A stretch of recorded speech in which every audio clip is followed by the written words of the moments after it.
Well, that's part of the problem, right? Is that the Egyptian pyramids and just Egypt in general is so spectacular. The accomplishments of the ancient Egyptians were so monumental and so above anything that anybody had ever achieved.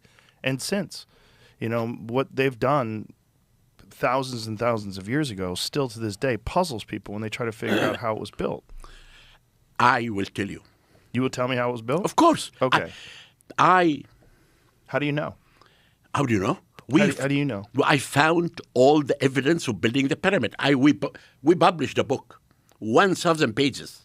This book is the Bible of the pyramids of Giza Plateau. Okay. Tell me how they did it. Now, what we found out, the major problem that people think about pyramids, because most of the information that's written on pyramids are wrong. Most of it? Most of it. In archaeology books? In archaeology books. Really? Except me and Mark Leaner. You guys are the only ones that have it right? Because I have been working in Giza for the last 57 years of my life. I excavated every piece of sand. Okay, what do the archaeologists have wrong in these archaeologist books? In his interview with Joe Rogan, Dr. Zahi Hawass presents himself as the ultimate authority on ancient Egypt. While his archaeological contributions, especially at Giza, are substantial, his claims about who the ancient Egyptians were and who they were not require serious critique. Dr. Hawass repeatedly dismisses alternative views on the identity of ancient Egyptians, portraying anyone who suggests an African origin as deluded or conspiratorial. This stance is not only historically inaccurate, but ideologically problematic. Ancient Egyptians were Africans, linguistically, genetically, and culturally. The ancient Egyptians were undeniably African in origin and essence. And Egypt is geographically in northeast Africa, and ancient Egyptian civilization emerged from the Nile Valley cultures, which also include Nubia, modern-day Sudan. Numerous scholars and genetic studies have shown connections between ancient Egyptians and other East African and sub-Saharan African populations. UNESCO's 1974 Cairo Symposium on the Peopling of Ancient Egypt concluded that the ancient Egyptians were an indigenous African population. Cheikh Anta Diop, a Senegalese historian and physicist, conducted melanin dosage tests on Egyptian mummies and argued that their biological characteristics align with African populations. Recent genetic studies published in Nature Communications 2017 did find some Levantine admixture in mummies from the Greco-Roman period, but pre-dynastic remains and older lineages still show strong connections to populations from northeast Africa and the Sahara-Sahel corridor. Dr. Hawass is of Arab descent, a population that did not enter Egypt until centuries after the fall of ancient Egyptian civilization. Hawass's own ethnic lineage traces to the Arab and Ottoman period, meaning his ancestors were foreign rulers or settlers, not the indigenous builders of the pyramids. To put it plainly, Zahi Hawass has no direct ancestral or cultural link to the civilization he claims exclusive authority over. Zahi Hawass's Arab identity is not indigenous to ancient Egypt. For example, number one, they say that the workmen who built the pyramids worked only 4 months a year. When the flood covered the whole country, the king hired the workmen to work in his pyramid. This is wrong, and I will tell you what's correct. Number two, that the stones used in building the Great Pyramid came from Torah, and Torah is a 25 miles to the east from Giza. And number three, that Khufu ruled for 23 years. And number four, that the stones of the Great Pyramid are 2,300,000 blocks. How many blocks are there? Now, let us talk about number one, the workmen. The workmen. I found the tombs of the pyramid builders only 1 mile south of the Sphinx. A major important discovery that can tell everyone, number one, that pyramids built by Egyptians because of the names that we found inside the cemetery. And they were not slaves. Hawass's dismissal of African identity is politically and nationalistically driven. It's troubling that Hawass is so aggressively dismissive of African identity in relation to ancient Egypt. He repeatedly claims Egyptians built the pyramids, as if that is a sufficient argument, But what Egyptians? The ethnic composition of the modern Egyptian population is not the same as it was thousands of years ago. Egypt today is predominantly Arabized due to centuries of foreign rule and migration, particularly from the Arab world. Hawass's statements serve a nationalist Arab identity, not historical accuracy. His need to deny any sub-Saharan or Pan-African influence stems from a modern political identity, not one rooted in the linguistic, skeletal, artistic, or spiritual records of ancient Egyptian life. Hawass often refers to his exclusive books and excavations, but the fact that much of his evidence is not accessible online or open to broader academic scrutiny is telling. He acts as a gatekeeper to Egyptian antiquity, discrediting or suppressing interpretations that do not align with his views. This includes ignoring alternative Egyptological work from African scholars and Afro-diasporic communities who have long challenged the whitewashing and Arabization of ancient Egypt. Ancient Egypt was an African civilization born from the Nile Valley and rooted in the cultural and biological heritage of black and brown African peoples.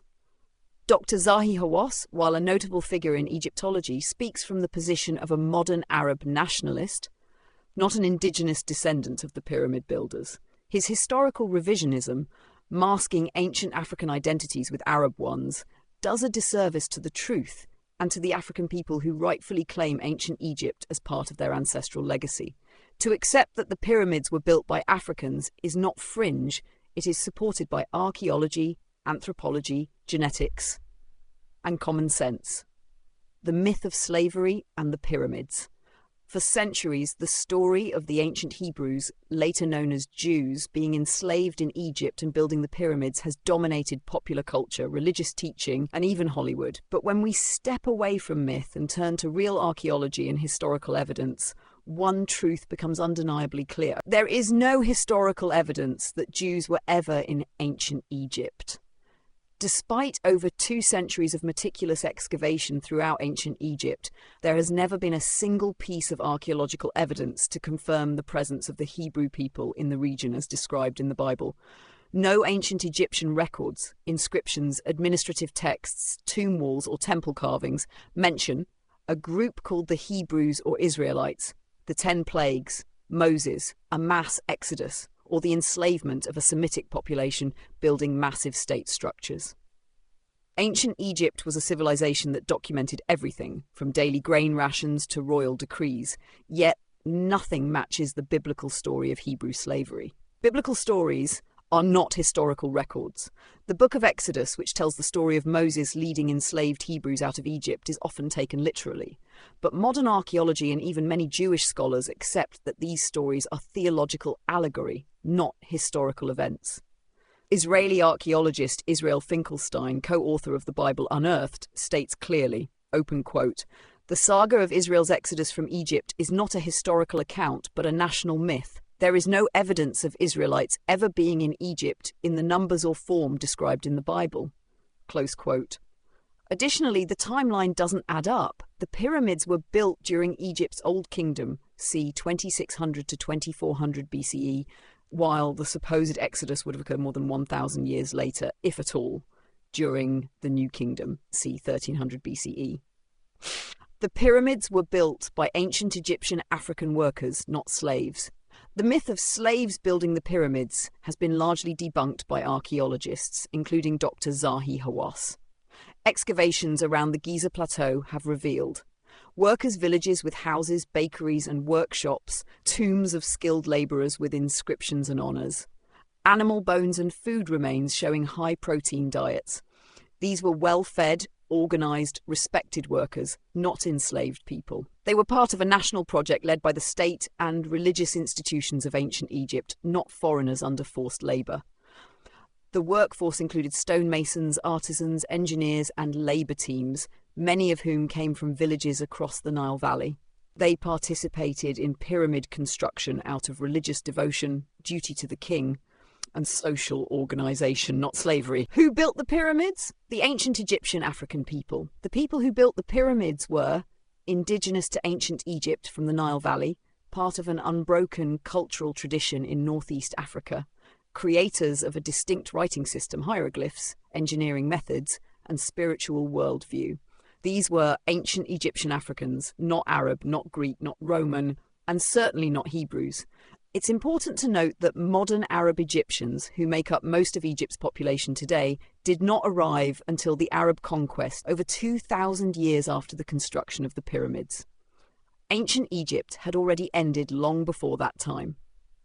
The Hebrew slavery narrative is a political and theological construct. The story of Hebrew slavery in ancient Egypt first appears in full during the Babylonian exile in the 6th century BCE, nearly 1,000 years after the period it supposedly describes. It likely developed as a foundational myth of oppression and deliverance, not a record of literal history. It's time to put an end to the myths. There is no evidence that Jews were ever in ancient Egypt as described in the Bible. The pyramids were not built by slaves and certainly not by Hebrews. These enduring myths erase the true genius and labour of ancient Egyptian African civilization, a people who engineered, planned, and constructed the greatest architectural achievements in human history using African knowledge and systems. Ancient Egypt belongs to the African past.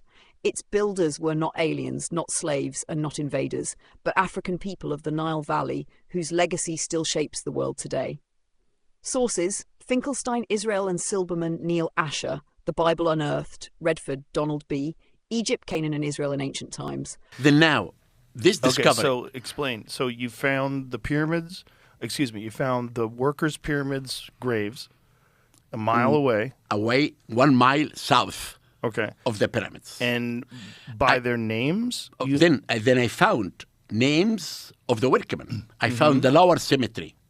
The lower cemetery were for the burial of the workmen who moved the stones. And the upper cemetery was for the technicians. Right. And how do you know this? I will tell you. Okay. Now, the tombs down there are very primitive tombs, built from mud brick, cost nothing. Underneath is a skeleton. And if the skeleton is for a man, he's holding a beer jar. He wants to drink beer in the afterlife. If the skeleton is for a woman, she has a perfume vessels. She wants to have perfume in the afterlife. Inside the upper cemetery, I found 21 titles in hieroglyphic.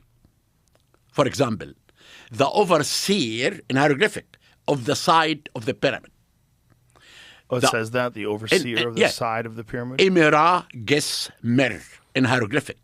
The overseer of the west side of the pyramid. Draftsman, craftsman, the one who stands in front of the harbor. All these titles had to do with building the pyramid.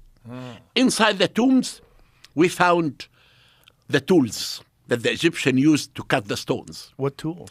Diorite and flint tools, because in the Old Kingdom, there was no iron. Are these photos of these tools available online? Can we look at them? Yeah, I can send it to you. Can we see them Are they online? No, in my book, Giza and the Pyramids. I don't know if it's online. I'm sure it's online. Jamie will find it. So these these tools were flint and diorite? What is diorite? Diorite, D-I-O-R-I-T-E. Diorite is more sharp stone than iron. And it came from a quarry south of Aswan. So you feel like they used this very hard stone to cut into the stones. And I will come back to this cutting the stones. Okay. But let me continue about the workmen. Okay.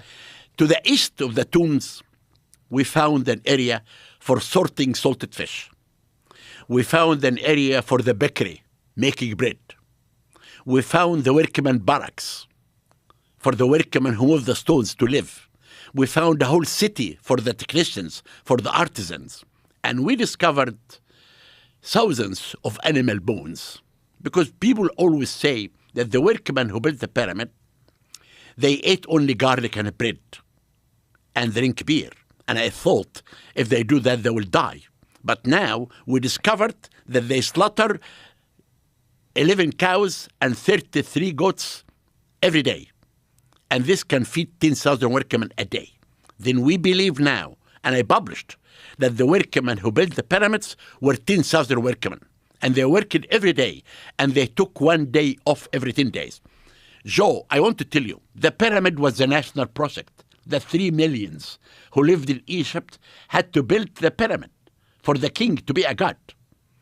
And therefore, the households in the south and the north of Egypt participated in building the pyramid by sending workforce and food to help the king. Now we come to the second point, the stones. We discovered that all the stones of the 3 pyramids at Giza, the stones came from quarries in the site itself. Even the king's chamber? No, except the granite in the king's chamber and where'd that come from? from Aswan. And that's 500 miles away, right? Yes, by the flood. The flood. And those were 50 to 80 tons? It doesn't matter. It doesn't? Yes. If I was working there, it would matter. No, because I showed to you, not only 50 tons. It's 20 tons. Now, what we found out, first, how the Egyptians built the pyramid. They make on the ground a square base. Okay? Okay.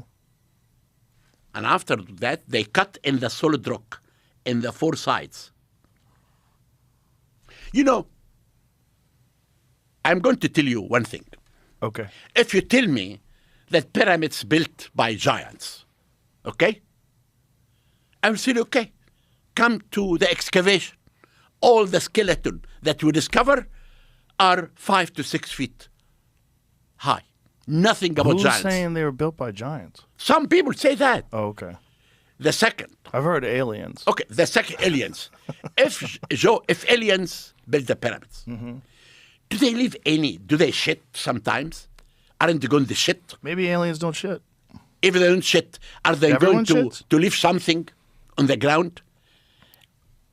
On the Right. contrary, I give you the evidence, every evidence that I will tell you today Of actual workers. of actual workers and what's happening. Now, Right. we come about building the pyramid. All the stones I told you came from Giza Plateau. We found out what happened first. They cut in the solid rock Okay. and they made the base of the pyramid to be 28 feet on the solid rock. No stones. Do you get this? Yes. We have in Egypt 120 pyramids. We don't have only Khufu pyramid Right. that everyone is talking about. You have 120 pyramids. This is one of them. Right. But the reason that this pyramid is so accurate and strong, because Giza Plateau is the only site in Egypt of the pyramids. It's a part of the Mokattam Formation. It has 3 levels. Level 1 and 2 are very bad stones. But level 3 is the top quality of the stones. That the Egyptians use this stone to build the pyramid. Then after they make the base of the pyramid to be 20 feet each of stone, we found out 1,000 feet away, we found out the quarry location. All the So stones. they only had to bring the stones 1,000 feet. Only the stones that, that came from outside are the casing stones. And I will talk about this later. That Okay. came from Torah. And the granite came from Aswan. And the casing stones with the outside smooth surface. Exactly. Limestone, Came right? from Torah. Okay. Then now, when we discovered the quarry location and the base of the pyramid, we thought how they established the ramp. You know the ramp? Right. To move. To move the stones. Right. We found out if the Egyptian will make the ramp from the quarry to the base, it will never happen. Because when you raise the base, you need to extend the ramp. We found out, listen to this carefully, Okay. that the only way to have a permanent ramp is to come to the southwest corner of the main pyramid. They built the ramp like this. Okay. And I excavated, and these are photos in my book, Giza and the Pyramids. I excavated from here to here. When the Egyptian construct a ramp, when they finish building the pyramid, they demolish the ramp. They cannot demolish all of it. They have to leave something in the ground. Okay. Do you get this? Yes. I excavated from here to here. I found in situ remains of the ramp. And this all what I discovered. This is my discovery of everything. Every piece of sand here tells us about the builder of the pyramid. But let me continue this. I will come to you. Then now, let us if you go to my book, you'll find out that I found here the diorite and the flint tools. Listen, now I will come. The stones for building the pyramid came from the plateau. The casing came from Torah. Now we come to how many years Khufu ruled. Joe, there is one big discovery happened a few years ago. Are these the tools? No. This is tools for artists. The tools in our book, which is big diorite tools and big flint tools, big ones. And why is this not online? Who never put them online? It's in my book. Right, but I mean, wouldn't that be everywhere? I mean, that's such a huge archaeological discovery. It's not. It's because it's everywhere. It's not only in the Workman only. It's in every site. You have these tools in many sites. Right, but why aren't these tools online? That's all I'm asking. Ask the people online, but they are remains in my book. Are they in a museum somewhere? There is some in the Cairo Museum, yes. So there should be a photograph of them in the museum. Okay. What would Jamie look for? But I don't know. I'm just like asking him. Now I want to come to what museum would have them? Cairo Museum. Cairo Museum would have those tools? Yes. Okay. Now, a few years ago, a major discovery happened for the first time. It is the first time that we have written evidence about building the pyramid of Khufu. When did this happen? 3 years ago. Really? It's called the Wadi al-Jarf papyri. Oh. Do you want to know what's in this papyri?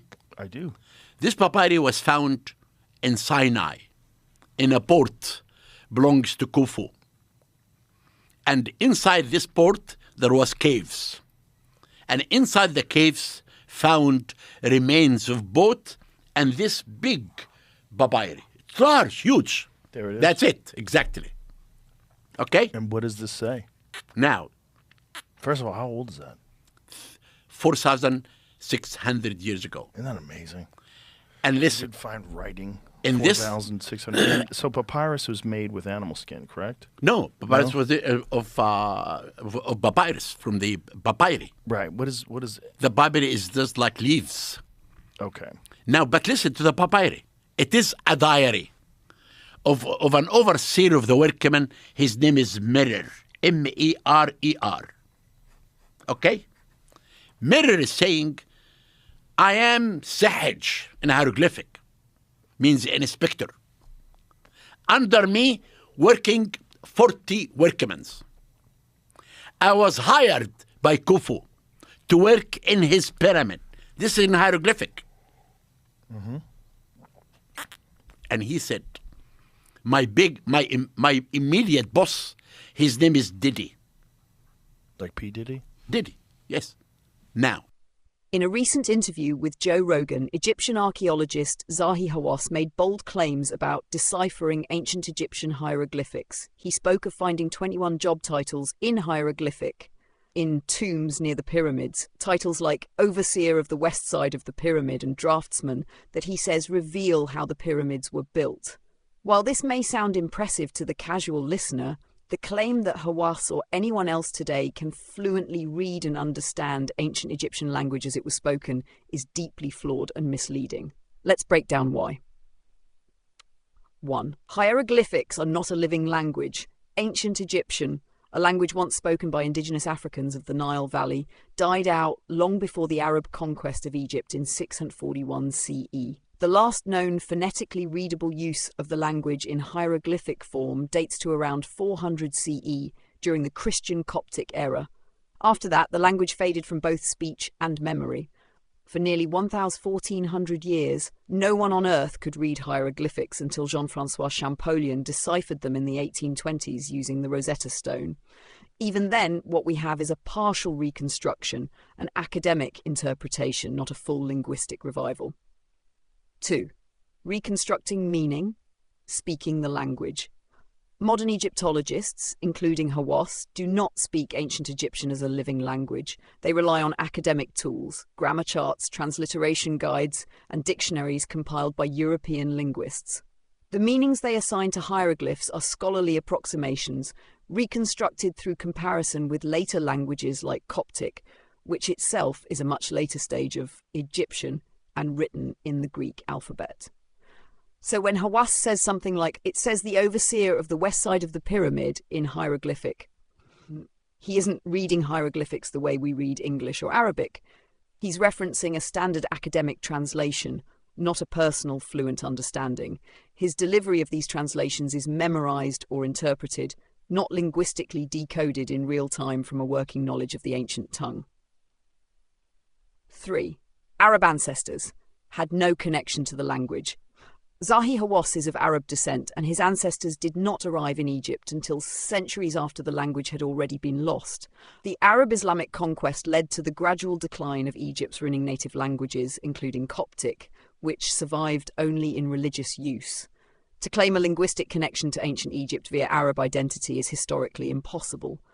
The people who built the pyramids were indigenous Africans, and their language belonged to the Afro-Asiatic family, not to Arabic or any Semitic language introduced later. 4. Egyptian nationalism and historical gatekeeping. Hawass's insistence on being the voice of ancient Egypt must be viewed within a broader context. Arab Egyptian nationalism, which seeks to position modern Arab Egyptians as the cultural heirs to ancient African achievements. This narrative whitewashes and distorts the true ethnic, linguistic, and cultural identity of ancient Egypt. By dismissing African links and emphasizing Arab stewardship, Hawass misrepresents both history and language. In truth, no one alive today speaks ancient Egyptian, and certainly no one from a population that arrived in Egypt more than a millennium after the civilization's fall. Zahi Hawass may be a respected archaeologist, but his claims about reading hieroglyphics, especially in the way he presents them, are exaggerated and misleading. The ancient Egyptian language was lost centuries before his ancestors set foot in Egypt, and its recovery through Ured academic reconstruction is a far cry from linguistic fluency. Ancient Egypt was a civilization born of indigenous African genius, not Arab heritage. Its language, culture, and people deserve to be remembered and studied with accuracy, not through nationalist myth-making or selective historical narratives. The pyramids still stand, so does the truth.